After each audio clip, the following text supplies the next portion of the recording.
saudara, selamat pagi. Pagi ini kita berjumpa kembali dalam perenungan kita, saudara, tanggal 20 bulan 4 2025. Terus kita menantikan Tuhan, saudara, berkata-kata di tengah kita. Kita percaya dalam kerendahan hati, kita minta tuntunan Tuhan setiap hari, setiap pagi. Tuhan akan memberkati kita, saudara, melalui firman-Nya. Dan biarlah kita memberikan ruang hati kita untuk Tuhan berkata-kata di tengah kita. Kita percaya Tuhan akan menuntun hidup kita lebih lagi, saudara. Kita harapkan Dia berkata-kata di tengah kita, sampaikan isi hatinya atas setiap kita, saudara. Sebelum kita mendengarkan perenungan kita yang sederhana, kita berdoa minta Roh Kudus ambil alih untuk waktu pagi ini, sehingga kita menikmati buat Tuhan berkata-kata di tengah kita, memberikan petunjuk atas setiap kita. Kita berdoa. Bapa, terima kasih buat pagi hari ini. Satu hari lagi Tuhan percayakan napas kehidupan buat setiap kami. Kami mengucap syukur Tuhan karena kebaikan-Mu yang tidak pernah terputus dalam kehidupan kami. Kami bawa dalam kehidupan kami, buat hidup kami Tuhan. Sebelum kami lakukan aktivitas kami rindu Tuhan Engkau memenuhi kami dengan firman-Mu, dengan sederhana yang menguatkan kami sepanjang hari ini, sehingga kami boleh menang Tuhan dalam satu hari lagi Tuhan, dalam kehidupan kami yang kami lalui bersama dengan Tuhan. Berbicaralah Roh Kudus di tengah kami, hanya di dalam nama Yesus Haleluya. Amin. Salam saudara, pagi hari ini Tuhan ingatkan saat teduh saya tentang ini, saudara. Bagaimana waktu mungkin dalam tekanan, saudara, dalam kita rindukan untuk jawaban petunjuk daripada Tuhan, kita berdoa, merendahkan diri dan berpuasa. Dan saya percaya ini yang mungkin menjadi pembuka untuk kita mengerti akan hikmat Tuhan dalam setiap pergumulan kita, saudara. Kita mau menang bersama dengan Tuhan, kita akan menerima petunjuk daripada Tuhan untuk apa yang kita lakukan, saudara. Dan temanya pagi ini sudah tentang hari merendahkan diri, dikatakan berdoa dan berpuasa untuk mencari Tuhan. Sekali lagi, hari merendahkan diri, berdoa dan berpuasa untuk mencari Tuhan. Dan landasan buat bacaan kita 2 Tawarikh 20 ayat 1-4. Perikopnya kemana? Atas Moab dan Amon, akhir pemerintahan Yosafat.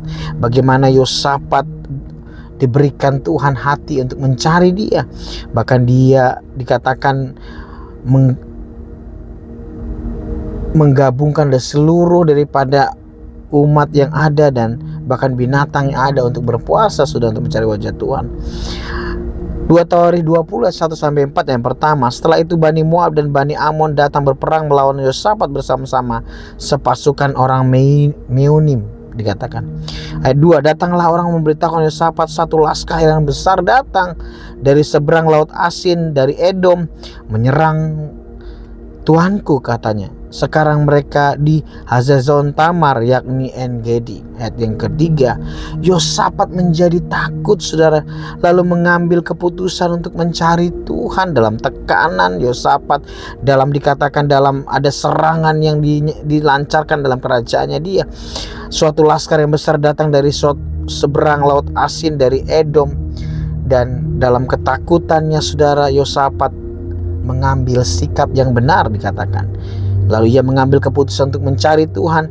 Ia menyerukan kepada seluruh Yehuda supaya berpuasa. Dan saya percaya ini, saudara, seruan untuk merendahkan diri ini atas Yosafat, karena dalam terjepitnya dia dalam setiap masalah serangan yang mungkin akan dilancarkan, tapi dia punya satu ketetapan iman yang percaya bahwa dia mencari Tuhan. Bahkan dia menghimpun seluruh daripada Yehuda supaya mereka berpuasa, saudara, dikatakan. Dan saya percaya ini juga yang menjadi teladan buat setiap kita dalam kelemahan, dalam tekanan, pergumulan kita, saudara. Biarlah ada satu tindakan iman kita untuk kita mencari Tuhan. Bahkan kita terus berdoa, berpuasa, dikatakan, untuk meminta petunjuk daripada Tuhan itu boleh dinyatakan dalam kehidupan kita. Ayat 4, dan Yehuda berkumpul untuk meminta pertolongan dari Tuhan. Mereka datang dari semua kota Yehuda untuk mencari Tuhan. Dan saya percaya ada satu pemulihan yang besar saudara, waktu kita melibatkan Tuhan, waktu kita mencari wajahnya dalam doa puasa kita, mungkin kita meminta pertolongan daripada Tuhan. Dan dikatakan mereka datang dari semua kota Yehuda untuk mencari Tuhan. Luar biasa. Dan saya percaya ini saudara, kekuatan kita waktu dalam tekanan, dalam pergumulan, waktu kita mencari Dia, maka dikatakan Dia akan datang menolong kita saudara. Poinnya saudara, yang kita menjadi bacaan kita di ayat yang ketiga dan keempat, dikatakan Yosafat menjadi takut lalu mengambil keputusan untuk mencari Tuhan. Ia menyerukan kepada seluruh Yehuda supaya berpuasa, dan Yehuda berkumpul untuk meminta pertolongan dari Tuhan. Mereka datang dari semua kota di Yehuda untuk mencari Tuhan. Dan biarlah ini saudara, seruan ini saudara, waktu dalam kita tekanan, dalam pergumulan kita putuskan untuk mencari Dia, sang sumber untuk memberikan solusi dalam kehidupan kita cari. Dan bahkan dikatakan Yosafat menyerukan ini saudara kepada seluruh Yehuda supaya mereka berpuasa, merendahkan diri. Dan dikatakan juga bacaan berikutnya di Yunus 3:5-10, dikatakan ayat kelima, orang Niniwe percaya kepada Allah, lalu mereka mengumumkan puasa, dan mereka baik orang dewasa maupun anak-anak mengenakan kain kabung. Dikatakan di mana waktu Yunus menolak untuk mengikuti apa yang Tuhan mau, sudah menyimpang ini sudah, karena orang Niniwe, Tuhan memperingatkan mereka akan setiap dosa pelanggaran. Tapi yang luar biasa respon orang Niniwe, dibilang mereka percaya kepada Allah dan mereka mengumumkan puasa, dan mereka baik orang dewasa maupun anak-anak mengenakan kain kabung. Ayat yang ke-6, setelah sampai kabar itu kepada raja kota Niniwe, turunlah ia dari singgasananya, ditanggalkan jubahnya dan diselubungkannya kain kabung, lalu duduklah ia di abu. Dan saya percaya ini saudara, hari-hari ini dalam setiap pergumulan kita alami, kita merendahkan diri saudara.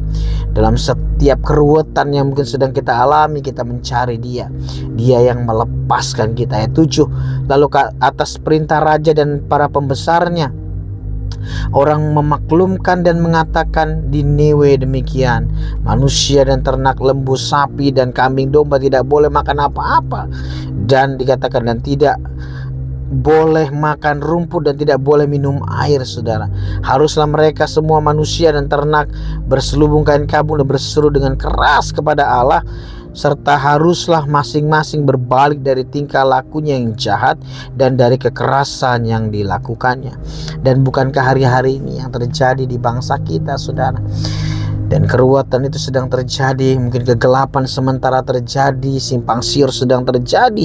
Tapi biarlah kita menyerukan ini saudara, untuk merendahkan diri. Kita mencari wajah Tuhan, kita mencari Tuhan yang akan membukakan solusi di tengah-tengah bangsa ini yang mungkin tidak bisa diselesaikan. Saudara, saya percaya ini, biarlah Dia menyayangi kita, menyayangi bangsa ini saudara. Biarlah hati yang merendahkan diri berdoa mencari wajah Tuhan ini.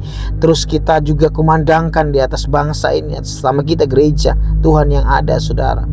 Dan 9, siapa tahu dikatakan mungkin Allah akan berbalik dan menyesal, serta dikatakan berpaling dari murkanya yang menyala-nyala itu, sehingga kita tidak binasa. Dan saya percaya bagian kita terus meminta belas kasihan Tuhan, terus minta Tuhan pengasihannya dalam setiap jalan-jalan kita. Dan saya percaya ini saudara, waktu kita melakukan ini, dan saya percaya Tuhan yang dengan kasih-Nya yang besar, Dia akan menyelamatkan kita, Dia akan memulihkan keadaan kita. Ayat 10, ketika Allah melihat perbuatan mereka itu, ini respon dari Tuhan. Dan apa yang Tuhan lihat ini saudara, yakni bagaimana mereka berbalik dari tingkah lakunya yang jahat, maka menyesallah Allah, dan karena malapetaka yang telah dirancangkannya terhadap mereka, dan Ia pun tidak jadi melakukannya.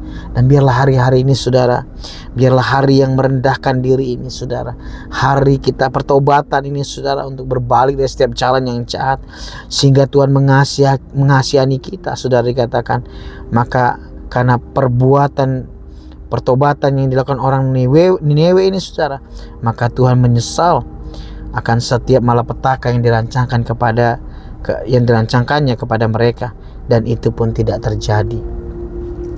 Nehemia 1:3 juga sampai 4 dikatakan, yang ketiga kata mereka kepadaku, orang-orang yang masih tinggal di daerah sana, yang terhindar dari penawanan, ada dalam kesukaran besar dan dalam keadaan tercela. Tembok Yerusalem telah terbongkar dikatakan, dan pintu-pintu gerbangnya telah terbakar. Ayat yang keempat, ketika ku dengar berita ini, duduklah aku menangis dan berkabung selama beberapa hari. Aku berpuasa dan berdoa di hadirat Allah semesta langit. Dan saya percaya ini Nehemia, waktu dia mengalami dikatakan orang-orang yang tinggal di dekat dengan tembok Yerusalem ini, saudara, dikatakan mereka mengalami kesukaran besar, bahkan keadaan tercela yang mereka lakukan, dan dia merespon dengan baik, saudara. Nehemia duduk dan menangis dan berkabung, dan terus dia berdoa kepada Tuhan. Aku berpuasa dan berdoa ke hadirat Allah semesta alam untuk mengingatkan Tuhan akan setiap umatnya, saudara. Saya percaya ini Tuhan juga mau atas setiap kita gereja, Tuhan, untuk mengingatkan buat bangsa ini untuk diselamatkan, untuk dipulihkan, saudara. Saya percaya Tuhan akan membukakan peluang-peluang, jalan-jalan dalam setiap kebuntuan yang boleh dialami di bangsa ini. Bagian umat Tuhan yang ada, kita berdoa. Dan yang terakhir, yang familiar juga, 2 Taurat 7:14 dikatakan, umatku yang atasnya namaku disebut, dikatakan merendahkan diri. Dikatakan kita umatnya sudah merendahkan diri, berdoa dan mencari wajahku, kata Tuhan, lalu berbalik dari jalan-jalan yang jahat, maka aku akan mendengar dari surga dan mengampuni dosa mereka serta memulihkan negeri mereka.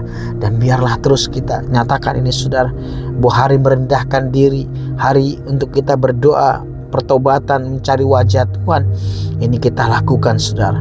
Dan sekiranya Tuhan akan mendengar dari surga dan mengampuni setiap kita, bahkan dikatakan memulihkan negeri kita, saudara. Dan saya catat yang terakhir, saudara, dari makna rohani yang boleh kita ambil 2 Tawarikh 20:3-4 dengan tema kita hari merendahkan diri, berdoa dan berpuasa untuk mencari Tuhan. Ada makna yang saya pelajari di sini. Yang pertama yaitu tentang kerendahan hati. Yosafat menunjukkan kerendahan hati dengan mencari Tuhan dan menyerukan puasa bagi seluruh penduduk Yehuda. Dan saya percaya ini, saudara, jangan ada tegar tengkuk, jangan ada kesombongan, jangan ada mengandalkan kekuatan kita di tengah kelemahan kita, di tengah tekanan mungkin yang boleh terjadi. Kita libatkan Tuhan dalam kehidupan kita. Kita cari wajahnya, merendahkan diri dan mencari wajah Tuhan, dan menyuruhkan puasa bagi seluruh penduduk Yehuda yang ada, saudara. Dan ini yang dilakukan oleh Yosafat. Yang kedua, percaya kepada Tuhan. Yosafat percaya kepada Tuhan dapat menolong mereka dalam menghadapi kesulitan. Dan terus iman percaya kita, jangan andalkan yang lain, saudara. Di tengah titik terendah mungkin yang kita alami, tekanan yang kita alami, kita libatkan Tuhan. Iman kita tidak akan menjadi goyah. Percaya kepada Tuhan yang sanggup menolong kita menghadapi setiap kesulitan yang ada, menghadapi setiap tembok-tembok yang mungkin tebal dalam kehidupan kita. Dan saya percaya Tuhan akan menolong kita, saudara. Yang ketiga, kesatuan dan persatuan. Dalam unity ini, Yosafat dan bangsa Yehuda bersatu dalam mencari Tuhan. Bukan Yosafat sendiri, tapi dikatakan seluruh bangsa Yehuda dikatakan bersatu dalam mencari Tuhan dan meminta pertolongan dari Tuhan. Dan biar ini boleh terjadi dalam kehidupan kita, dan kita belajar 2 Tawarikh 20:3-4 ini boleh kita alami, saudara. Seperti yang Yosafat alami dalam kondisi yang terdesak, dia mencari Tuhan, bahkan dia libatkan seluruh bangsanya untuk berpuasa dan berdoa untuk mencari pertolongan Tuhan. Dan aplikasi yang terakhir dalam kehidupan sehari-hari terkait 2 Tawarikh 20:3-4. Yang pertama poinnya adalah mencari Tuhan. Kita harus mencari Tuhan dalam kesesakan dan kesulitan, dan percaya bahwa Ia dapat menolong kita. Tidak ada jalan lain, saudara, waktu kita mencari Tuhan. Ini poinnya, saudara. Apapun yang kita alami, apapun kondisi yang kita mungkin sementara ada, kita cari Dia, saudara. Dari manakah pertolongan kita? Bukankah pertolongan kita hanya di dalam Dia, saudara? Saya percaya tidak ada di tempat yang lain. Biar kita terus mengandalkan Tuhan dalam kehidupan kita. Kita terus mencari wajah Tuhan. Yang kedua, kerendahan hati pastinya. Kita dapat menunjukkan kerendahan hati dalam menghadapi kesulitan dan mengakui bahwa kita tidak dapat melakukan apa-apa tanpa Tuhan. Kerendahan hati bicara tentang kita menyerah. Kerendahan hati bicara tentang ada penyerahan, mengakui bahwa kita tidak dapat mampu berbuat apa-apa tanpa Tuhan. Dalam kesulitan dikatakan kita tidak dapat melakukan apa-apa, saudara, tanpa Tuhan. Kita harus akui ini di hadapan Tuhan, saudara. Dan saya percaya Tuhan akan menolong setiap kita untuk keluar dari setiap permasalahan dan kesulitan yang kita alami. Yang terakhir, kesatuan dan persatuan dikatakan. Kita dapat bersatu dengan orang lain dalam mencari Tuhan, dalam komunitas yang ada. Kita mungkin dalam satu kumpulan yang besar, mungkin dikatakan kita bersatu dengan orang dalam mencari Tuhan dan meminta pertolongannya dan bekerja sama dan untuk mencapai tujuan yang sama. Dan saya percaya hari-hari ini untuk kita terus unity, berkolaborasi, saudara. Di tengah masa-masa yang sukar ini kita mencari Tuhan. Seluruh segenap komponen yang ada di bangsa ini, saudara, bahkan anak-anak Tuhan yang ada dari interdenominasi manapun, kita merendahkan diri, kita mencari wajah Tuhan. Dan saya percaya firman Tuhan 2 Tawarikh 7 ayat 14 ini, bahkan Dia akan mendengar dari surga dan mengampuni setiap dosa kita dan memulihkan negeri kita, saudara. Dan saya percaya ini kita harus pegang dalam kehidupan kita, saudara, dan biar terjadi dalam kehidupan kita. Bapak, terima kasih buat pagi ini Tuhan, buat perenungan kami yang sederhana. Tuhan mengajar kami, Tuhan, temanya hari ini hari merendahkan diri, berdoa dan berpuasa untuk mencari Tuhan. Pembelajaran yang kami boleh lakukan aplikasi di kehidupan kami, yang pertama, kami mencari Tuhan. Kami dapat mencari Tuhan dalam kesesakan dan kesulitan dan percaya bahwa Tuhanlah yang menolong kami. Yang kedua, kerendahan hati, kami terus menunjukkan kerendahan hati dalam menghadapi kesulitan dan mengakui bahwa kami tidak dapat berbuat apa-apa tanpa Tuhan.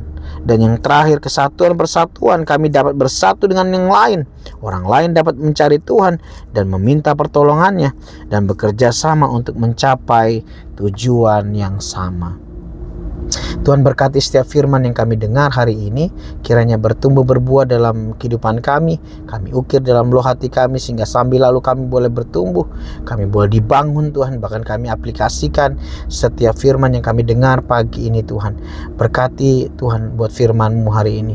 Berkati setiap teman-teman hamba-Mu, aktivitas apapun Tuhan kerjakan Tuhan buat berhasil. Kiranya ada kemudahan yang Tuhan berikan buat setiap kami, apapun yang kami kerjakan. Ada peluang-peluang baru, bisnis baru Tuhan berikan buat setiap kami. Tuhan, pagi ini kami rindukan tangan-Mu terulur atas setiap kami. Engkau memberkati kami Tuhan. Kiranya berkat kasih karunia daripada Allah Bapa dan damai sejahtera dari Tuhan Yesus Kristus, persekutuan yang manis oleh Roh Kudus menyertai kami dari dulu, sekarang, sampai selama-lamanya.